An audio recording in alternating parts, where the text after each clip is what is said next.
বাঙালির হাজার বছরের ইতিহাস পর্যালোচনা করলে আমরা দেখি বাঙালি তার রুটি রুজি এবং তার জীবন যাপনের সম্পূর্ণ বন্দোবস্ত রাষ্ট্রের কাছে চেয়েছে ঠিকই, কিন্তু তাদের প্রধান চাওয়া ছিল একটাই, সেটা ছিল স্বাধীনতা, তার কথা বলবার অধিকার, তার নির্বিঘ্নে জীবন যাপনের নিশ্চয়তা।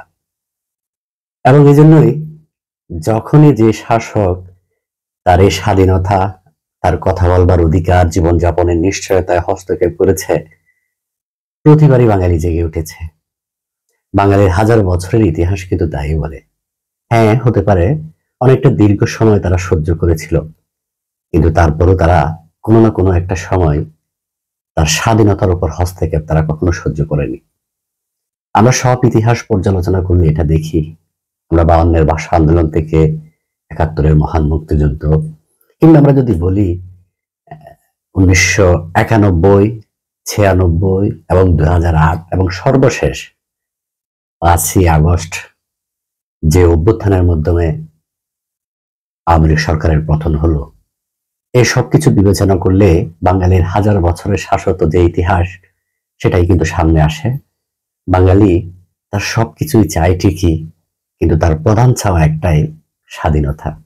এই স্বাধীনতার চেয়ে বড় সম্পদ বাঙালির আর কিছু নেই, আমাদের ইতিহাস তাই বলে।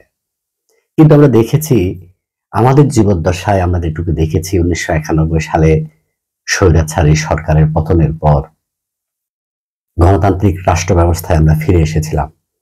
কিন্তু সেই গণতান্ত্রিক রাষ্ট্র ব্যবস্থায় ফিরে আসার পর থেকে আজ পর্যন্ত যতগুলো সরকার দেশে এসেছে, তাদেরকে আমরা একটা সত্য সবসময় তাদের মধ্যে দেখেছি, আর সেটা হতে তারা স্বৈরাচারের দেখানো পথেই তারা পথ চলেছে, এবং এজন্যই তাদের পতন অনিবার্য হয়ে উঠেছিল। একটা রাষ্ট্রে, একটা দল যখন একটা রাষ্ট্রের সরকার গঠন করে, তখন ওই দলটা সরকারের মধ্যে হারিয়ে যায়, মিশে যেতে আমরা দেখেছি। এবং তার অনিবার্য পরিণতি কি, সেটা আমরা 91, 96, 2001 থেকে 2008 এবং সর্বশেষ এই 2024-এর 5ই আগস্ট আমরা দেখেছি। তার একটা অনিবার্য পতন নিশ্চিত হয়ে থাকে। একটা রাষ্ট্রে একটা দল যখন সরকার গঠন করে, সরকার গঠন করার পরে তাদের কাছে অনেক শক্তি থাকে। তারা মনে করে তাদের কাছে সীমান্ত রক্ষী আছে, পুলিশ আছে, সেনাবাহিনী আছে, আরো নানান রকম নিরাপত্তা রক্ষী বাহিনী আছে, তাদের কাছে একটা প্রশাসনিক অবকাঠামো থাকে। তারা সেটাকেই প্রধান শক্তি মনে করে বসে থাকে। কিন্তু আসল সত্য হচ্ছে, একটা রাষ্ট্রের প্রধান শক্তি হচ্ছে তার দেশের জনগণ। এই জনগণের কাছে তার স্বাধীনতাটাই আসল সম্পদ এবং সম্পত্তি। এটা যখন আমাদের দলগুলো সরকার গঠন করে, তখন সেটা বেমালুম ভুলে বসে, এবং তার অনিবার্য পরিণতি কারোটা খুব তাড়াতাড়ি হয়, কারোটা একটু দেরিতে হয়, কিন্তু একদিন হয়। আমরা দেখেছি যতবারই নির্বাচন আসে, আমাদের রাজনৈতিক দলগুলো তাদের নির্বাচনী ইস্তেহারে এমন কিছু ইস্তেহার আমাদের সামনে তুলে ধরে, যেগুলোতে তারা এই দেশটাকে ইউরোপ বা আমেরিকার মতন দেশ বানাবেন এরকম প্রতিশ্রুতি থাকে। কিন্তু সরকার গঠন করার পরে আমরা দেখি যে তাদের মধ্যে সেই ইস্তেহারের বিষয়টা আর মাথায় থাকে না।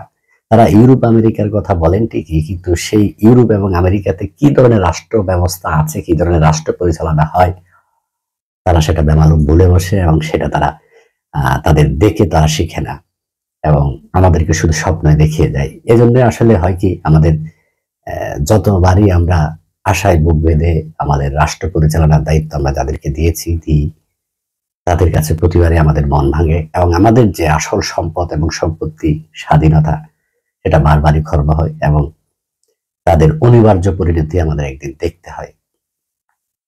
মূল কথা হচ্ছে এটাই যে আমরা কোন একটা ফল আশা করব, তার জন্য তো বীজটা লাগাতে হবে আগে। সেই বীজটা লাগানোর ধৈর্য এবং আন্তরিকতা আমরা কোনো সরকারের কাছে কখনো দেখি না। এই জন্য আসলে রাষ্ট্রের এই অবস্থা।